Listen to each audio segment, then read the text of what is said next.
In today's free training, I'm so excited to be back and doing free training for you. I want to talk about quantum manifesting and how I manifested. Hey Stacey, thanks for watching. How I manifested my 10-year vision in just 2 years. And I'm going to share with you the story and the steps exactly to how I did that.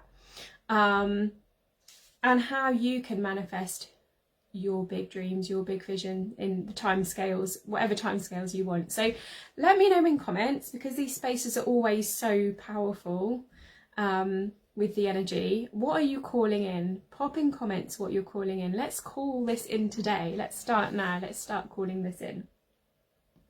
So before I talk about this, I want to talk a little bit about the word quantum. Quantum has been seen as like a bit of a buzzword. It's a bit like how mindfulness used to be a buzzword a few years ago. And I want to talk about what that means and how that can really help us first. And then I'll come into how we can use that to manifest and why it's important to actually consider the quantum with our manifesting as well. I've got my cup of tea with me here. My cup of tea always comes with me on lives. Okay. So let me know in comments, what does the quantum mean to you? And I've seen it being used a lot, just like put in front of one thing, put in front of another thing. But I want to talk about what it means to me and how it has helped me on this journey as well. So what it means to me is that I'm a big geek. As you know, I have a background in psychology. I love learning about the brain. And then more recently, I've been learning about quantum physics and the quantum field and how we can tap into this magic. So for me, it is tapping into this magic. Now, what is this magic? So this magic, for me, this is like my interpretation of it. Feel free to let me know your interpretation of it. Is that there is a field of energy that we all operate within, and within that field there are different dimensions, there are different energies, there are, you know, time and space does not exist in the same way it exists in the 3D realm. Hey Jill, thanks for watching. So for me, quantum means connecting to the awareness that everything is energy. A lot of this is about awareness, okay? It's not just going from 3D to 4D, 5D and beyond, but it's going not just from 3D to I'm going to go do this energy healing modality here, or go do this thing here, or do this thing here. It's coming up and out and into everything. So like this is my description of quantum, and this is why I work with the quantum, because it's about all energy, everything, the collective, the light and the dark, the dimensions, the ability to bend time, the ability to heal past lives, Akashic records, right? It is everything. And I've just thrown my earring on the floor in excitement. No, I haven't. What was it? Something has just fallen on the floor. That's really strange. Okay, I thought my earring just flew off in excitement. Something else has just jumped on the floor and I have no idea what it was. Anyway, too much excitement. So that is what the quantum means to me. So my background is in psychology, positive psychology. I then went on to learn energy work and start to have mystical experiences. And through that journey and through that time, what I learned is that everything is actually interconnected, and the light and the dark, you know, good energies, bad energies, however you want to label them, everything is interconnected, and this is the quantum. So this is why in the work that I do, I work with the quantum field, because when we do this and we expand out and we connect into all that is, everything expands, time expands, our life expands. We manifest whatever we want into our lives, and our ability to heal happens quickly, and we heal, deeply heal, through using the quantum field as well. Okay, so just wanted to cover that off. So Stacey, you're calling in a new house and a new location, woohoo, and 30 new clients. Quantum means to you like alternative space in the reality, transurfing concept. Yes, amazing. Thank you, Stacey. So I'd love to know, anyone else watching, feel free to pop what quantum means to you. So I just wanted to kind of cover that off.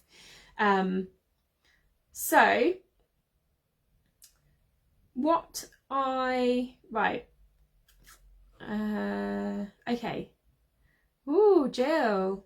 Deepak Chopra asked an interesting question. Does the quantum field have consciousness?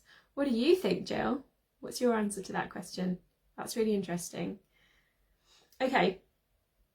So I'll tell you a little bit of a story. I'm going to tell you like the start and end of the story. There is really no end or start because it's all the same. It's all in the now moment. So it was 2020.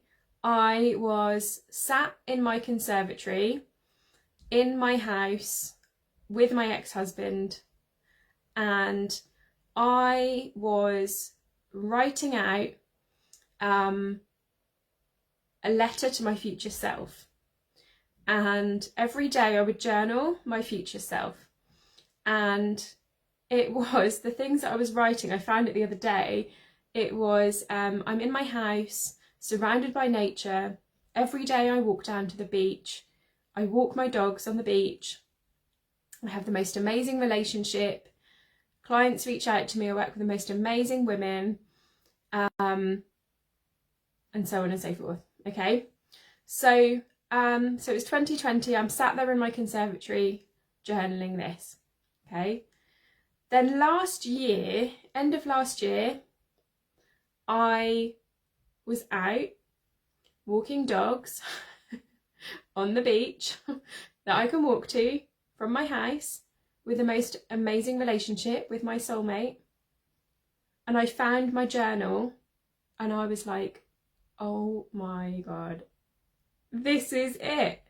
This is this is exactly what I have written into, like, has become my reality. So at the time, I was going through a really tricky breakup. Things hadn't been going right for a while with my ex-husband. We were leading very separate lives at that point.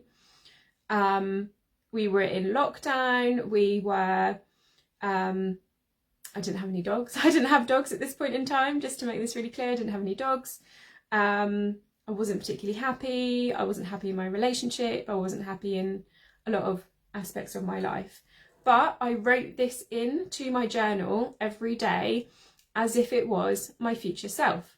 And then last year, as I was walking the dogs on the beach, I was like, oh my goodness. So how did this happen?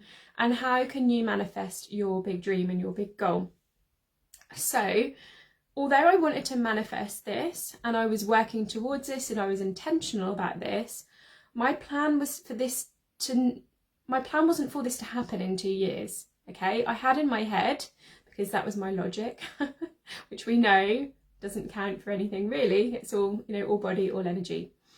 Jill, it seems to involve entanglement. It's very much open to how we view quantum physics. Yes. That entanglement, because we're all thinking thoughts and putting intentions out there, and yeah, it's all going to be intertangled, isn't it, with the collective consciousness? Yeah, it could get quite complex. So I love that, Jill. Thank you for coming in and sharing. I love that you're here. Okay, so what did I do? What were the steps I took on this process, and how did because it was very much accidental. So whilst I was deliberate about how I wanted to feel and what I wanted the end result to be, I did not plan for it to happen in 2 years. Okay, so what were the steps that I took? So first thing that I was doing was I was future self journaling every single day. I made it a habit. So I already had positive psychology habits in place because I've been working with, hey Carol, been working with positive psychology and neuroscience around that and how powerful that is for a few years anyway. So I had that morning practice in place of journaling. So what I started to do was future journal, and I did this every single day. So to add something else onto this as an extra tip, what I'm now doing with future journaling is I'm now journaling, I'm creating a paragraph about the future, and I'm creating it 3 times. And the reason I'm creating it 3 times, super geeky moment, is because it takes a proton, a neutron and an electron to make an atom. So if we can give something 3 focuses, I'm sure you've all seen about the power of 3 and Nikola Tesla and the power of the number 3 and the numbers 3, 6 and 9, and everything in nature is designed around the number 3.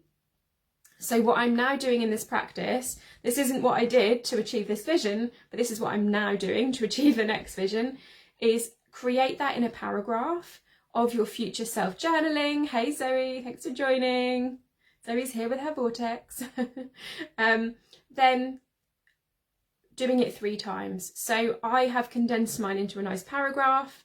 I am a non-specific manifester. So let me know in comments, are you a specific or non-specific manifester? If you know, if you don't know, let me know and I can find out for you. So I am non-specific. So for me, it's all about feelings. So what I've now done is condense this into a paragraph, which I write out 3 times every morning and I read 3 times every night. I think you can take this even further and you can write this out 3 times in the morning, 6 times at lunch and 9 times at night. But for me, I knew that I wouldn't be able to keep this up as a habit for a year. Carol, you are specific as well because you are a quad left. You shared your profile yesterday. So all of your arrows point left. So you're same as Stacey. You are also specific. So left pointing arrows. Your bottom right arrow is your manifesting. So left pointing is structure, is masculine. Right pointing is feminine and open. So Stacey and Carol, you can go to town on the details. Jill, you're a splenic projector. Do you know whether you're specific or non-specific is your bottom right arrow? I can't remember. I think we have looked at yours before.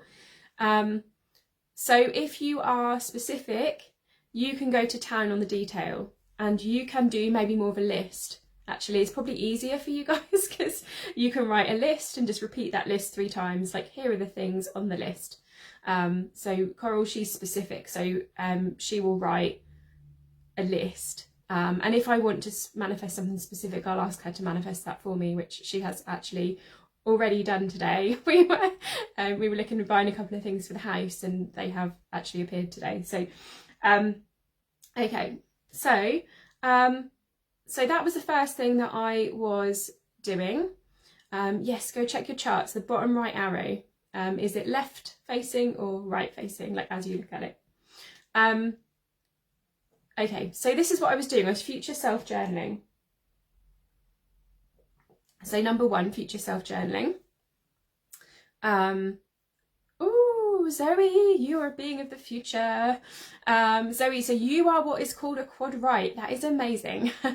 So you are a being of the future because you are here to be open and flowing and operate more away from structures. So Zoe, you are non-specific like me. So when you manifest, Zoe, if you future journal, all about the feeling. So I'm sat in my house and it feels da-da-da, okay? Tapping into feelings. So I have got a vision board over there. But for me, it's more about, rather than the specific things on there, it is the feeling of how they feel, or images that invoke a feeling for me. Because, and this is how the quantum field works as well, it is the feeling that's going to bring you that manifestation, which is how, so tip number 2 we'll bring in here.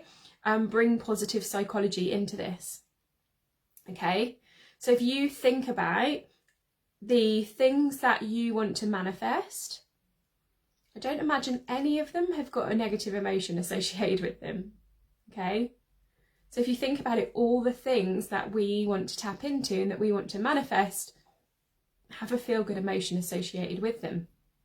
So if we can tap into those feelings and bring positive psychology practices into our lives to keep that positive emotion up in our lives, to keep that, and I'm going to talk about negative emotions in a minute as well, perceived negative emotions, but if we can infuse our life with joy and gratitude, and these high vibrational emotions, that's going to naturally bring that to us, and it's going to be in a vibrational alignment with what we're looking to bring in, okay? Because I can't imagine anyone is ever like, oh yeah, I've got this thing I want to manifest, but it's got like really negative energy. I don't think I've ever heard anyone say that, okay? So that's how positive psychology can help us by upping that joy and flow and using our strengths, helps that quantum process even more, okay? So that's that interplay, or entanglement. It's a word that Jill used. I'm going to use entanglement in something different here. Entanglement of neuroscience and energy here and the quantum field. Okay, so what I then started to do is be magnetic. Yes, Jill, thank you. What I started to then do, so I'm so excited and I just need to like get this all out. What I then started to do is get my life into alignment. So it was no good sat there on my sofa in my beautiful conservatory looking out of my garden, future self journaling every morning, if I was going to stay where I was in the 3D. Got to take the action, peeps. Got to take the action, okay?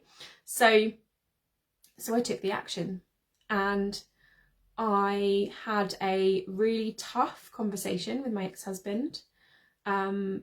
It was a very difficult few weeks, and I moved out.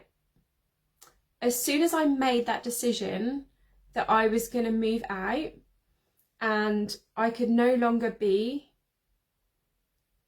in that energy of what was going on, this is when, like, over these next few months, everything just got into alignment for me. So I made the decision to move out. I had a friend who was, my tea's getting cold. I had a friend who in fact, she's in this group. She's amazing. She had a holiday home that she couldn't rent out because of COVID, and she let me live there. So I packed up my car, packed up the cat, and off we went. So I took the human action, the human aligned action, along with what I was creating in the field. And I moved out. I then found the most incredible divine masculine farmer who let me live on his farm. So I then had manifested this incredible opportunity, which was what I'd been future journaling, being surrounded by nature. I had the most incredible walks. I had a river that I could walk down to. I had a forest. It was such a beautiful, quiet space. There was a farm shop that I could walk across to and get my fresh fruit and vegetables. It was amazing. So Jill, both top arrows are right, both bottom are left. Yes, Jill. So if your bottom arrow, your bottom right arrow,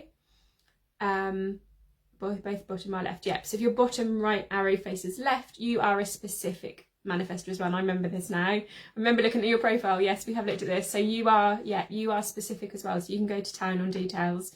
You can make manifestation lists. You can have vision boards. Okay. So I took the aligned action and I ended up living in some different holiday homes, which is amazing. I lived on a farm. And as soon as I put myself out there and said, like, not just to the universe, but to, to my community, to my friends, and said, this is what's happening, stuff just started to come into alignment. And then, as a lot of you know, I went through a really intense trauma bond experience. So when you manifest your vision in 2 years instead of 10 years, there are going to be parts of that are very, very intense. It was both beautiful and intense at the same time. And this trauma bond relationship came in to show me where I was still not in alignment. So I'd taken all the human action, I'd left, I'd gone, I was living on my own, whilst I was working on the quantum side of things as well. And this relationship was so triggering, and it reached a dump truck moment. So, like, we get the white feathers. I missed the white feathers at the start because I was just so wanted to be loved, and I'd been living on my own, and I was like, wow, like, this is different. It was a very different sort of relationship, and I was like, wow. So I kind of cut a long story short, missed the white feathers, missed the brick, and then the dump truck moment came where this person was very nasty to me and was very triggered by my success in my business. He could not, in the end, he could not handle the power that I had, like, and the business that I had. And he was so intensely triggered by me that he lashed out at me, and he said the most, like, the worst, most horrible, imaginable things that you could hear as a woman about yourself. And in that moment, this was like the next big catapult for me. In that moment, there was a choice. And that choice was to take this all at face value and think, wow, is this really, like, is this, like, this must be meant for me. This is another thing we do, right?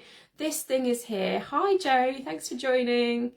This is another thing we do, right? We go, well, this thing is here, so it must be meant for me. No, that's not true.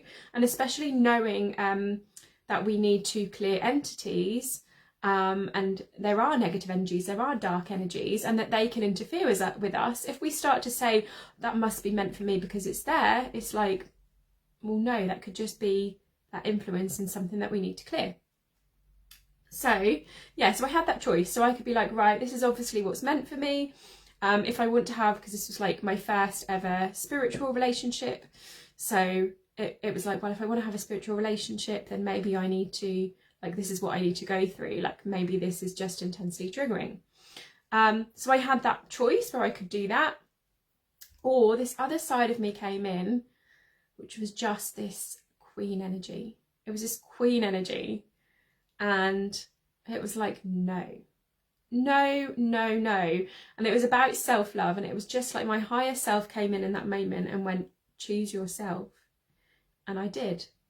I closed that whole thing down, and I walked away, and I chose myself, and I loved myself.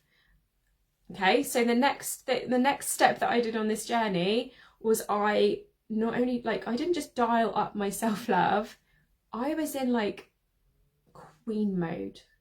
I was like full on sovereign queen mode. Like, it's like a feeling. I'm sure you can feel that as I'm saying it. It's not just like, oh yes, I had self-love, I had bubble baths, I was in queen mode. I went and got a boudoir photo shoot. That's the queen. Photo shoot. And you can see some of these images are in my branding. That was done virtually in lockdown, which was just absolutely incredible. It was when I was living at the farm. So I went and got that. I went and like just started to take myself out on dates, dressing up for myself. Like, I got self-love and I took it here. I was having 2 baths a day because that's what I felt like I needed to be like my highest vibration. So the next stage was like epic self-love, and looking at the actions that I would need to take. So looking at that future vision and going, okay, who am I in the future vision? Who is that future version of Gemma? So think about this. Like, I want you to feel into this now. Who is that future version of you? What are they doing? What sort of clients are they working with? How are they dressing? How are they showing up in the world? And how do you show up like that, even just 1% tomorrow? Okay, that's all you need to do. So for me, those actions sort of peppered along the 2 years, because it was like, right, I had to leave my marriage, I had to get out of that home. And then it was that epic self-love. Like, that was the future version of me. It was that epic self-love, okay?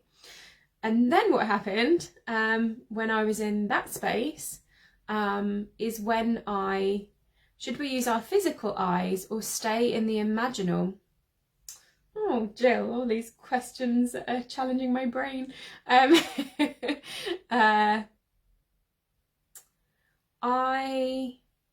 I would say either, and both, preferably both. The more senses you bring in, the better, because the brain's really visual as well. Remember, the brain doesn't know the difference between real and imagined. So if you have things that you see with your physical eyes that are part of that reality for you, then look at them, bring them in, or visualize them. So yeah, as many senses as possible that you can bring in. So I sometimes, this is probably another tip actually, I sometimes go into my future self vision and touch things. I'm a big feeler. I'm a massive clairsentient. And when I go shopping, my sister always says like, oh my God, you're a nightmare to go shopping with. I don't go shopping that often actually. I mainly just buy online now, but I go and I have to touch everything. Like if I see something like silky or fairy, or I have to touch everything. So when I go into my future vision, I touch everything. I touch my desk, my office, I touch my books that are published, I touch my granite worktops in my kitchen, I go get in my hot tub and I feel that, okay? So bring as many senses into this as possible.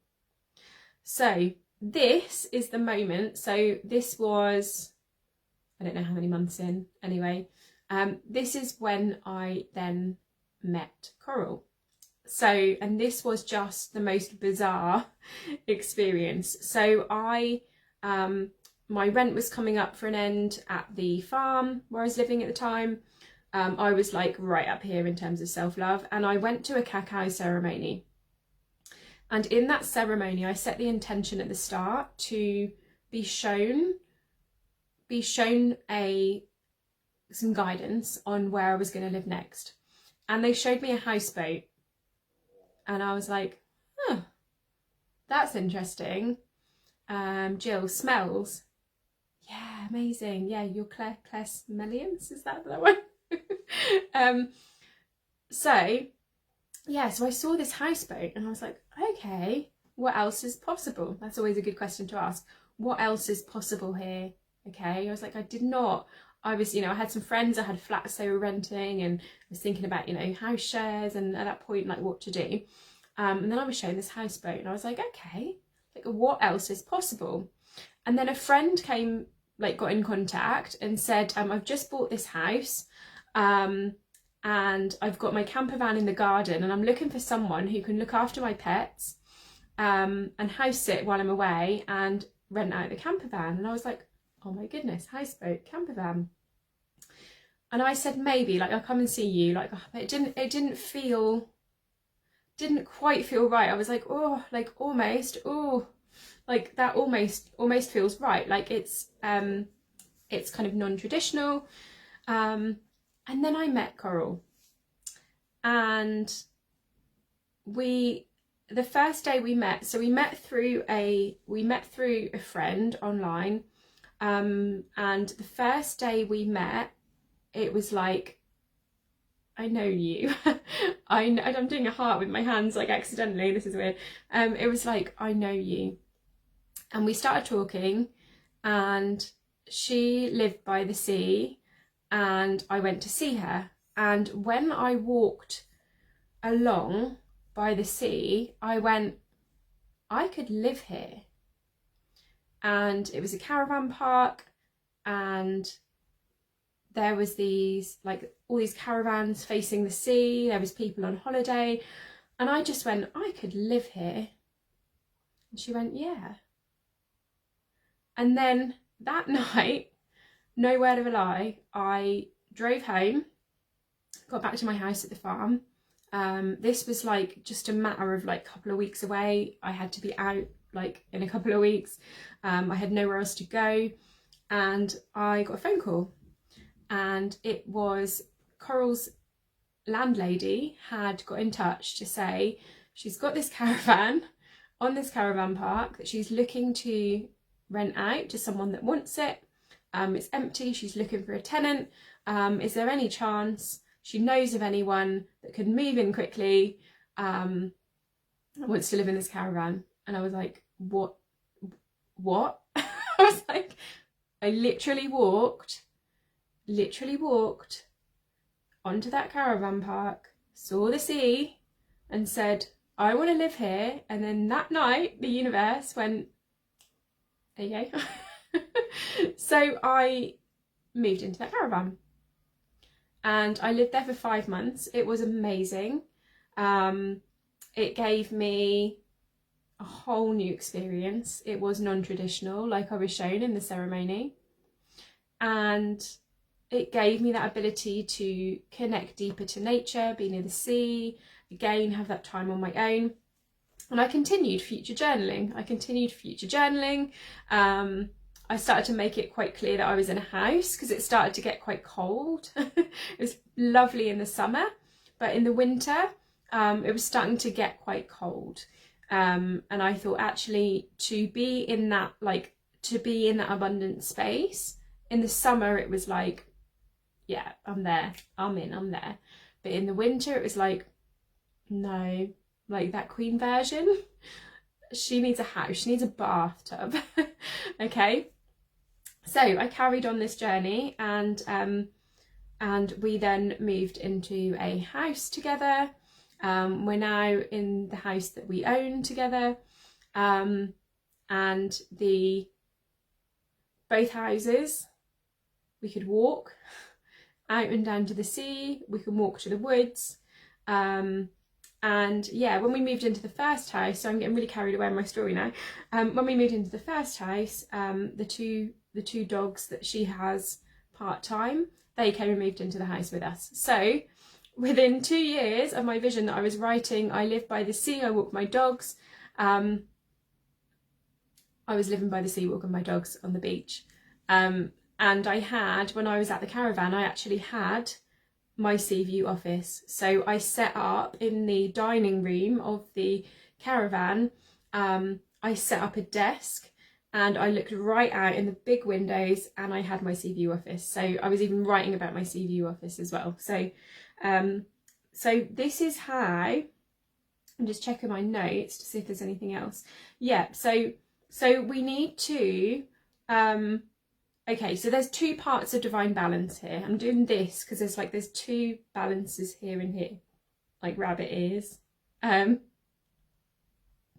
in a really weird mood today. I want to talk about negative emotions as well, but let's cover that off first. Okay, so earlier on today, I was not feeling great, and I had all sorts of thoughts coming in, like, how are you going to go on live today and talk about the quantum and what you manifested because you're feeling really shit today, and like, what does that mean about me?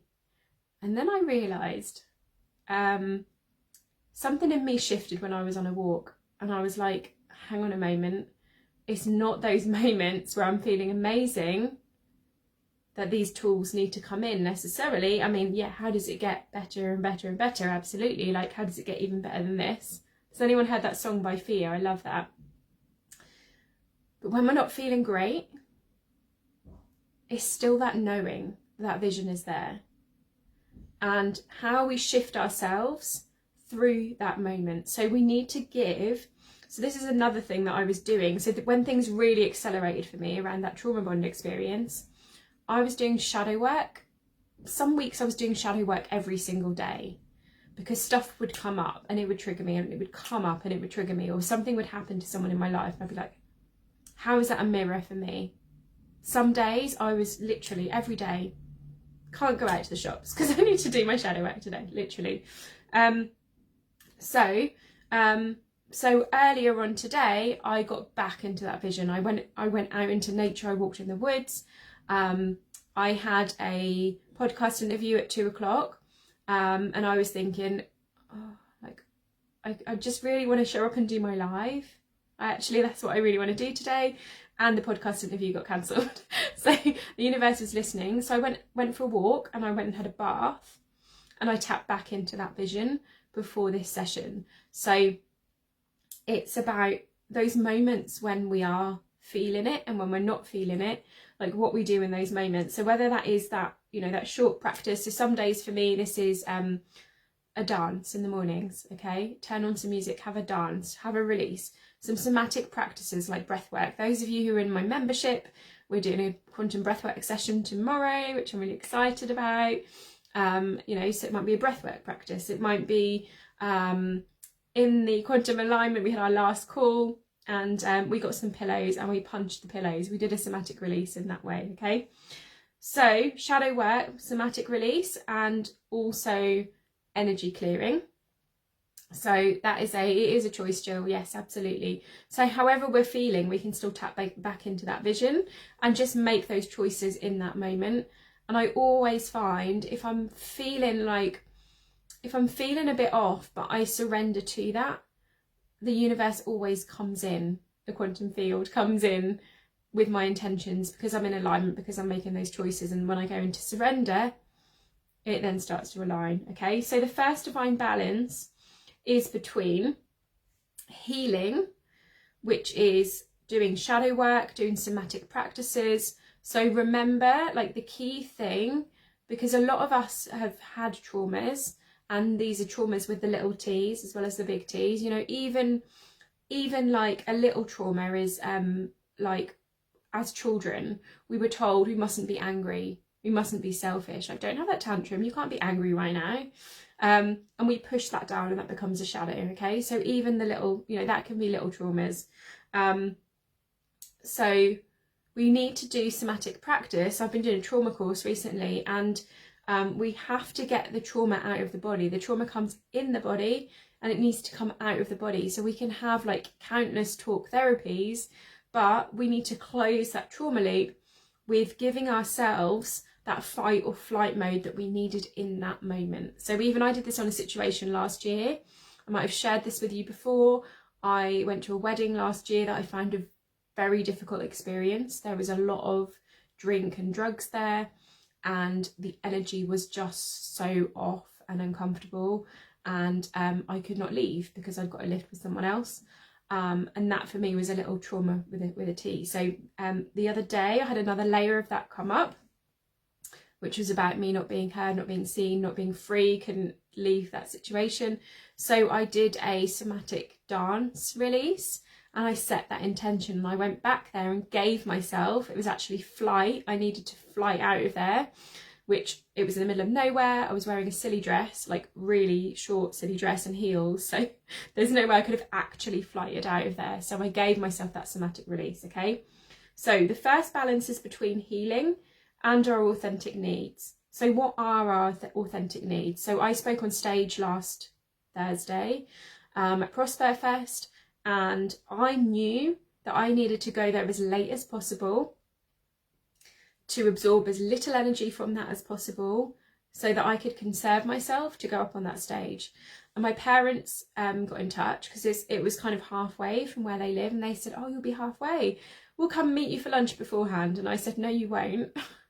No you won't. I need to be completely in recharge, go be on stage, and I'll meet you for dinner, I'll meet you afterwards.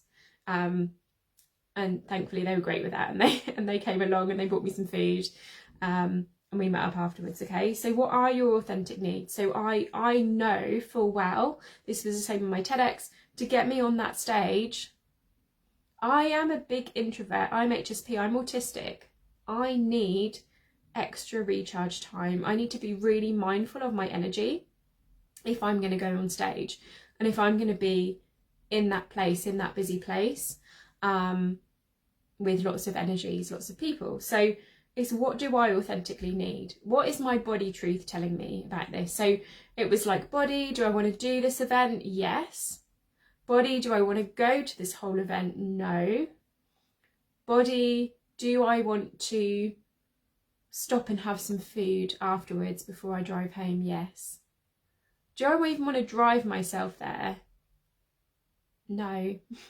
Okay, so just like body truth all the way along and taking action. So the first divine balance is healing and authentic needs. Okay, get those two in divine balance. And as I said, I was doing shadow work almost every day at a point in this journey, and that cleared a load of blocks that was holding me back, because consciously I was like, right, I'm consciously choosing this, and I'm leaving my marriage, and I'm moving out, and I'm future journaling, but my shadows were still holding me back. Okay, so we have to do that healing work. Not only my shadows, but entities and energies were holding me back as well, so I had to clear those energies as well. And then the other divine balance, I've completely forgot what I was going to say about the other divine balance. I think it was just positive, negative. That's it. So the other divine balance is allowing room and release for our perceived negative emotions and balancing it with positive emotions. So to make this really practical, what this might look like for me one day is I get up, I meditate, I know some shadows, some things are coming through, I might do some shadow work, I might then go put on some Viking music, have a dance, set that intention, shake it all out, literally, like, you know, you look at ducks after they've had a fight and they flap, okay? So we need to get that trauma out of our bodies, okay? We need to give ourselves that fight or flight mode that our body needs, okay? That's all it is. And then I've got my future self journaling, I've got my gratitude practice. I might dance to Viking music, do a release, and then put Natasha Bedingfield Let Go on, and then have like a joyful dance, okay? So we can give ourselves that space for release, even if you just give yourself like 5 minutes a day of release, or to do some shadow work, then you can move into that higher vibrational space of positive psychology, okay? And it's just that moment to moment knowing, which is where mindfulness helps us out, like moment to moment knowing, where am I at right now? What do I need to release right now? What practices do I need to do to then shift myself into that state? What have I got on today? What do I need to do around that? What boundaries do I need to set? Okay, so it's all about that divine balance.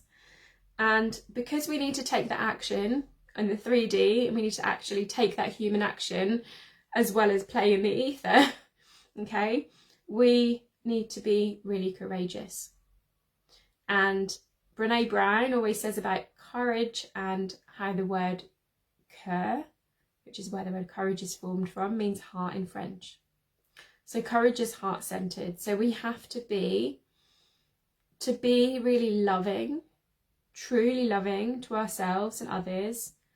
We need to have courage, which comes from the heart. Okay, so we have to be that real heart warrior to do this stuff, okay?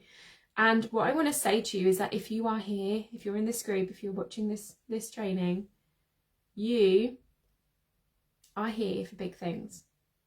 You are here to shift the paradigm. And if you do not get into alignment, although I know a lot of you, and I know that you are already working towards that alignment, or you know, you're in that space. If you are here to do big things. Okay? You're here to shift the paradigm, and that is not an easy feat. You are here to be a leader. Being a leader is not an easy feat. You're walking the path that no one has walked before, because you're here to show that there is a way. Each and every one of you are here to show that there is a different way of being in this world, which is why you're here. That takes courage, and it's going to be gritty at times. But with the dark comes the intensity of light as well. So this is the magic of my gifts, and this is what I can see with you. So I can see, I've been doing a whole load of one-to-ones recently for the VIPs for Quantum Queen, and I can see your highest timeline. I can see what is possible for you. I see it and I feel it. That is my gift.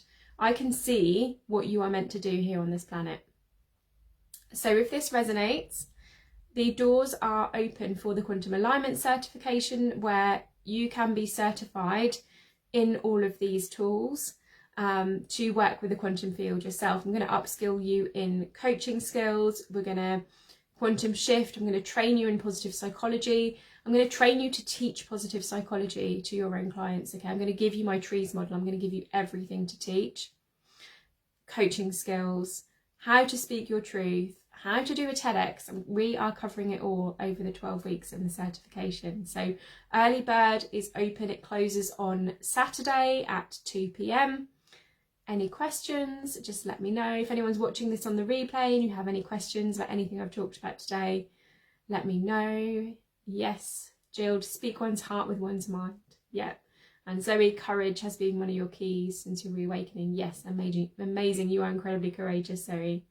So any questions, let me know. Early bird is open until just Saturday for the certification. And I am sending you all lots and lots of love. I will pop the links below. There are a variety of options, Zoe. starting from £97 a month. There are a variety of different options that you can take part in that self-led group or VIP. But I will pop you a message, and thank you so much for joining me live. Of course, so much to share on this, but I will try and end it there. Otherwise, I could just keep talking forever on this topic, and my tea's got cold. So thanks for watching, everyone. See you all soon.